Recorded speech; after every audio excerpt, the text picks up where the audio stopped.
ଅଳସୁଆ ସିଂହ ରାଜା ରହୁଥିଲା। ସିଂହ ତାର ଗୁମ୍ଫାରେ ସବୁବେଳେ ଶୋଇକି ରୁହେ। ସିଂହ ଏତେ ଅଳସୁଆ ଥିଲା ଯେ ତା ଜଙ୍ଗଲରେ ଯିଏ ବି କିଛି ସାହାଯ୍ୟ ମାଗି ଆସେ ସିଧା ସିଧା ମନା କରିଦିଏ। ଆରେ ଏତେ ସକାଳୁ ସକାଳୁ ଆସି କ'ଣ ପାଇଁ ଏଠି ବକର ବକର ହେଉଛୁ? ଯା ଏଠାରୁ, ପରେ ଆସିବୁ କହି ସେଠାରୁ ବିଦା କରିଦିଏ। ଏମିତି କିଛି ଦିନ ପରେ ତାଙ୍କ ଜଙ୍ଗଲର ସବୁ ସିଂହ ପାଖକୁ ଆସିଲେ। ସିଂହକୁ ତାର ଗୁମ୍ଫା ବାହାରକୁ ଡାକିଲେ। ସିଂହ ସାଙ୍ଗେ ସାଙ୍ଗେ ସେଠାକୁ ଆସେ। ଆରେ ତମେମାନେ ସମସ୍ତେ ଆଜି ଏଠାରେ? କ'ଣ ହୋଇଛି କୁହ ମୋତେ? ଜୋରରେ ନିଦ ଲାଗିଲାଣି, ମୁଁ ଶୋଇବି। ତାହାପରେ ବିଲୁଆ କୁହେ, ମହାରାଜ, ଆପଣଙ୍କୁ ଆମେମାନେ ଆମ ଜଙ୍ଗଲର ରାଜା କରିଛୁ।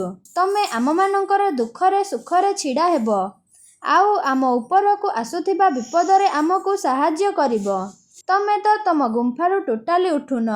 ଆମ ଜଙ୍ଗଲକୁ ଆଉ ଗୋଟିଏ ସିଂହ ଆସିସାରିଲାଣି।